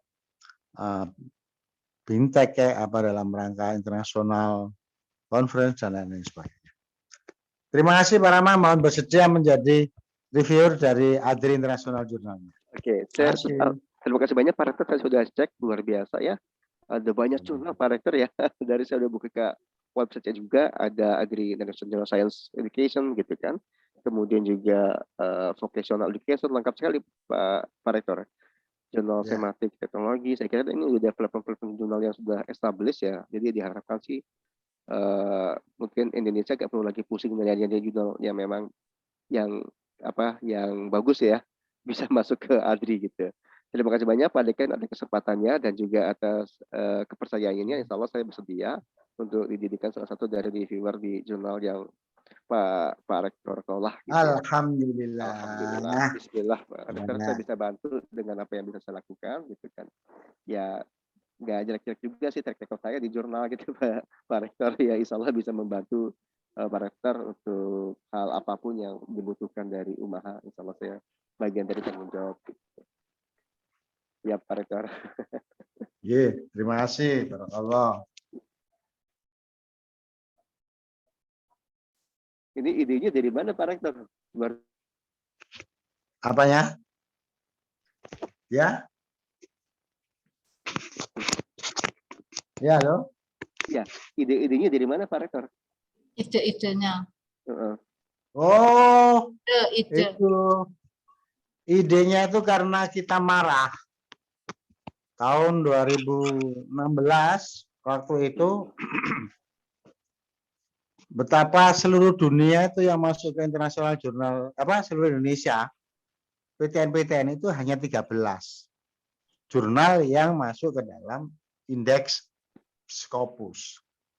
Maka mulai tahun 2017 kita melakukan webinar. Di situ saya dapat MURI itu karena saya menggerakkan 450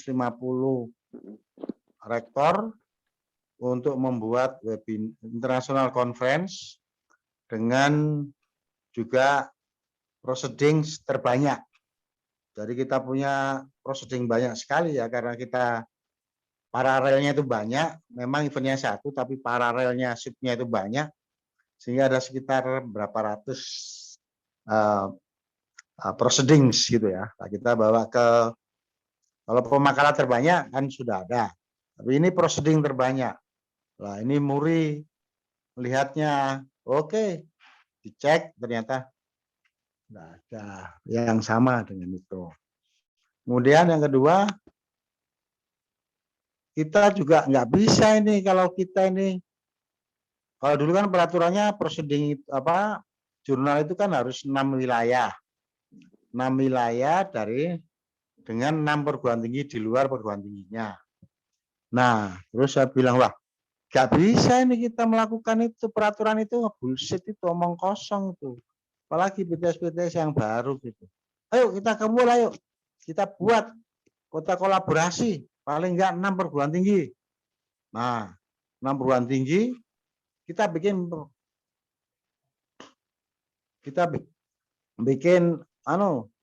jurnal. Jadi dari STKIP Singkawang, kemudian dari Jakarta, UNJ, kemudian dari Unitomo, kemudian dari UMAHA Sidoarjo, Unitomo Surabaya, kemudian dari Papua, ya, jadi lebih dari 6 karena itu persyaratan begitu. Nah, setelah memenuhi syarat itu semuanya, barulah kita dapat ISBN tiap jurnal itu. Dulunya prosesnya bukan main susahnya, enggak bisa Pak. Dan internasional kan, maka kita bikin, alhamdulillah reviewer internasional itu bisa gabung semuanya. Sampai ada yang kelewatan, yang mati dimasukkan. Kita nggak tahu kalau sudah mati, sudah wafat. Itu jadi bahan oleh tadi teman kita itu Lukman itu yang mengatakan ini Adil itu ngawur 26 jurnal macam, tapi terbukti bisa sekarang pun masih terakses itu. Tapi yang baru itu di hacker, maka kami membuat dengan alamat yang baru, tetapi kontennya sama, sama.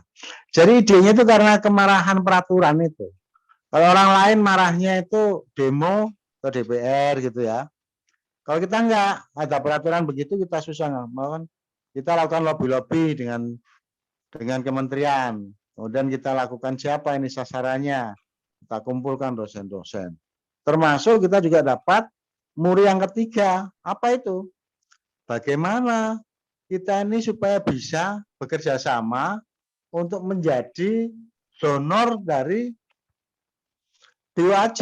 DOAJ kan tidak berbayar, tapi mereka minta donasi untuk operasionalnya. Oke, maka saya kerahkan 580 perguruan tinggi masing-masing 4 juta ke Bali, di samping dapat international conference-nya dapat, kemudian ada perwakilannya ikut pelatihan di Bali ya. Jadi Pak Sofwan, Pak Kohar itu ikut di sana di Bala waktu itu. Dananya juga saya dana sendiri. Teman-teman itu nama besar aja, cari duitnya paling susah. Takut karena kan kalau saya kan gampang. Saya butuh ini ya di istikharoi sebentar, ya minta ini dapat itu. Nah, alhamdulillah. Jadi kita dapat yang ketiga yaitu sebagai kerjasama dengan indeks DOAJ ya terbanyak. Jadi peserta terbanyak dalam kerjasama dengan DOAJ. Nah, kita dapat muri lagi tuh di Bali. Jadi di Bali dapat tapi Adri semua yang bikin di Surabaya, kemudian di Jakarta. Nah, acara-acara itu idenya. Jadi kita marah, tapi ya marahnya itu lobby-lobby nyari duit. Ya sama dengan sekarang ini. Kami sekarang Bu Lila ini bagian dari kemarahan saya. Kemarahan saya ini UKM ini loh. Sudah bangkrut, mau membuat halal, sertifikasi halal disuruh bayar. Kita lobby-lobby, masa kamu itu, karena kepala BPJPH-nya kan junior saya, yang saya bina yang mulai muda dia. Nah, terus masa kamu nggak punya pemikiran bagaimana kita carikan duit mereka? Ini dari keuangan. Ya sudah aja tak lobby ke keuangan, Kementerian Keuangan. Kita punya banyak teman di sana, di eselon 2, di eselon 3-nya banyak. Ayo lobby, kita ajak lobby. Nah, akhirnya goal ini. Nah, dari kemarahan kita itu menjadi yang menjadi amalan ibadah kita gitu loh. Jadi makanya kalau orang melihat saya marah itu jangan jauh. Kalau jauh malah nggak dapat barokahnya. Kalau makin mendekat itu dapat barokahnya. Alhamdulillah konkret. Jadi kita pendampingan KKN ini diarahkan, kemarin sudah datang dengan Pak Sukandarnya itu untuk melatih bagaimana mahasiswa melakukan pendampingan, dan kita wajibkan untuk membuat tiap grupnya itu artikel, dan nanti dibuat, kita juga sedang membuat kegiatan internasional student conference ya, kerjasama dengan Narotama. Itu nanti karya itu nanti diupload ke situ, karena sekarang jurnal banyak kita miliki tidak seperti dulu targetnya hanya Scopus. Sekarang jurnal internasional itu sudah levelnya mungkin ada 1000 level itu. Mulai yang asal-asalan tapi masih memenuhi syarat, tapi belakangannya discontinue gitu ya. Ada yang mahal banget bertahan, tapi memang dijamin tidak discontinue, tapi mahal banget 20 juta, 40 juta lah. Itu yang sering kali saya sampaikan. Save our budget, save our penghasilan seseorang itu setiap tahunnya kalau dihitung dari dunia itu jadi save our budget for itu saya gerakkan semuanya. Akhirnya Sinta lahir. Jadi Sinta lahir itu karena kemarahan kita itu. Teman-teman kan teman saya semua juga. Jadi teman-teman dari Semarang, dari ini akhirnya membuat Sinta. Alhamdulillah Pak Menterinya sudah kita lobby. Pak sampean ayo kita budget kita selamatkan. Masa kita nih 300.000 dosen kalau membayar rata-rata bayar 5 juta saja itu berapa miliar. Dari save our budget untuk sekedar persyaratan itu kan hanya sekedar indeks saja.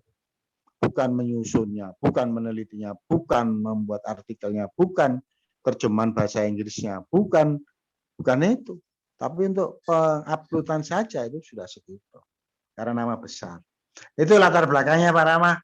Terima kasih ini ditanya latar belakang jadi ngocehnya Pak. Siap, Pak Rektor, luar biasa Pak Rektor ya. Maksudnya mulai dari kekecewaan dari kebijakan sampai akhirnya membuat sendiri dan punya inisiatif bukan hanya satu ya, tapi 20 ya. 26 apa berapa saya banyak sekali saya juga gitu. 26 gitu luar biasa. Jurnal, saya kira ini menjadi apa ya berarti saya paham bahwasanya ya pantas Pak Rektor ya jadi salah satu dari nominasi ya yang mendapatkan award luar biasa.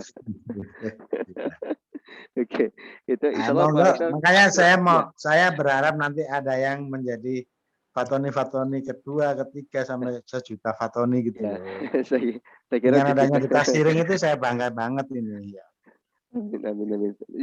Saya bisa bantu Pak Rektor kalau memang dibutuhkan dan juga diperlukan untuk apapun di jurnal, insya Allah saya bisa bantu. Gitu. Ya. Silakan. Kita international conference, Prof. International siap. conference kita sudah 27 kali ya sebelum COVID. Jadi terakhir itu kami di Wamena, Papua. Nah, jadi ini kita international conference di Wamena.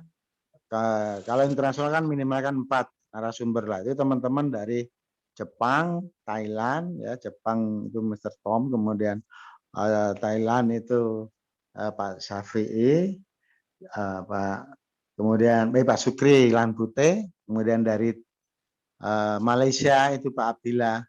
Pak Abdillah itu pembimbingnya Bu Lila yang di Terengganu Malaysia itu, ya. Kemudian dari Indonesia, tambah lagi kemarin dari Filipina. Nah, tapi habis international conference di Wamena itu saya dengan wakil gubernurnya macam-macam. Besoknya saya pulang, lusanya dibakar habis itu kampus. Tapi sekarang udah berdiri lagi. Itulah perjuangan kita. Bagaimana NKRI ini harus tetap tumbuh besar dan maju. Terima kasih Pak Rama. Siap Pak Rektor. Semoga di tahun ini juga masih bisa menyelenggarakan kegiatan yang besar juga ya Pak Rektor ya. Saya kira punya banyak kekuatan dan juga banyak pengikutnya Pak Rektor. Saya kira jadi untuk pemenuhan kebutuhan international conference saya kira masih bisa dijangkau gitu. Jadi ditunggu undangannya Pak Rektor ya terkait dengan international conference-nya. Insya Allah kalau memang ada ada keinginan, insya Allah saya bisa ikut. Ya, gitu. Mungkin Bu Lila dikembalikan. Terima kasih banyak Pak Rektor ya sudah ngasih arahan, wejangan, nasihat dan juga gebrakan-gebrakan luar biasa dari Umaha nih. Kalau saya katakan kalau nggak maju mah aduh kebangetan ya Pak Rektor ya Umaha ya. Karena berbagai macam cara sudah dilakukan oleh Pak Rektor. Insya Allah Umaha bisa maju lebih cepat lagi. Nah, silakan Bu Lila. Ya. Baik, terima kasih kepada Pak Rama yang sudah memberikan bahan penyuluhan ya tadi untuk materinya, dan kami merasa bangga hari ini ada kesediaan begitu, tidak terbatas pada data share, program kita sering ini, artinya bahwa keberlanjutan ini kita wujudkan untuk di kemudian hari supaya sama-sama bermanfaat dan membawa barokah kita semua dan menjadikan ladang ibadah untuk kita di akhirat nanti. Jadi apa yang kita lakukan pada sore hari ini dicatat oleh Allah sebagai amalan ibadah kita, motivasi dan inspirasi dari Pak Rektor yang tiada henti menjadikan kekuatan untuk kita selalu terinspirasi, menjadikan manusia dan dosen-dosen yang hebat, yang kuat dan bermanfaat tentunya untuk kita semuanya. Baik Bapak Ibu, memang harus kita akhiri acara ini, tapi insya Allah kita besok bertemu kembali ya Pak Rama ya, Selasa, seperti biasa ya jadwalnya.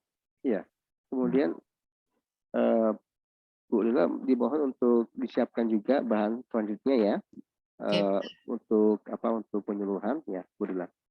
Ya. Gitu. Jadi kalau saya lihat tadi di jadwal kurang 3 kali ya berarti ya Pak Iya. Rama.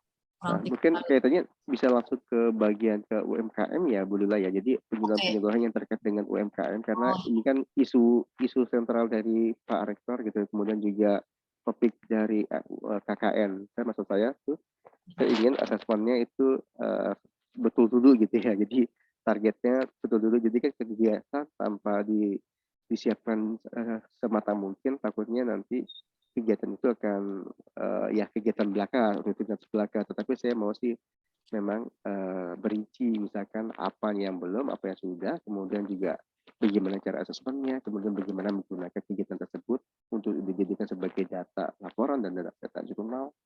Gitu, saya kira seperti itu, Bu. Baik Pak Kalau ada Rama. yang kendala sama asesmen dan lain sebagainya, kita bahas sama-sama gitu. Saya kira insya Allah bisa untuk teman-teman DPL untuk membuat kegiatan penyuluhan sehingga memang output kegiatan penyuluhan ini bisa terlaksana dengan baik. Baik, terima kasih. Jadi kalau saya sampaikan tadi untuk penyuluhan yang pertama itu memang tetap masih melibatkan mahasiswa ya Pak Rama, tapi pada saat momen bulan Ramadan begitu. Nah, untuk next besok kami akan persiapkan untuk yang bahan penyuluhan dari kegiatan KKN tematik kewirausahaan. Jadi memang ada beberapa mahasiswa yang sudah jalan, seperti Bu Mahmudah tadi ada kendala di dalam pengurusan dan sebagainya. Nanti termasuk salah satunya itu yang kami ajak dan kami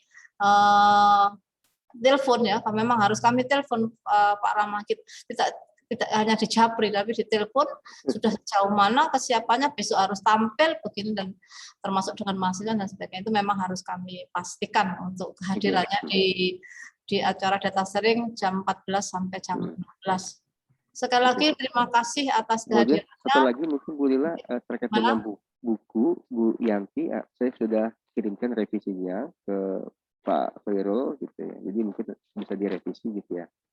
Buku yang TTG ya, jadi Pak. Maksudnya bukunya tetap berjalan, buku teknologi tempat gunanya, buku TTG tetap dilakukan Bu Lila, maksudnya ditanyakan supaya nanti kita outputnya bisa selesai dengan baik gitu ya. Memang kami ada rencana begini Pak Rama, kan kurang 3 ya, kurang 3 itu kalau memang bahan penyuluhan itu lancar misalnya 2 kali gitu ya, kemudian yang 1 kalinya adalah TTG yang masih belum barangkali. Boleh.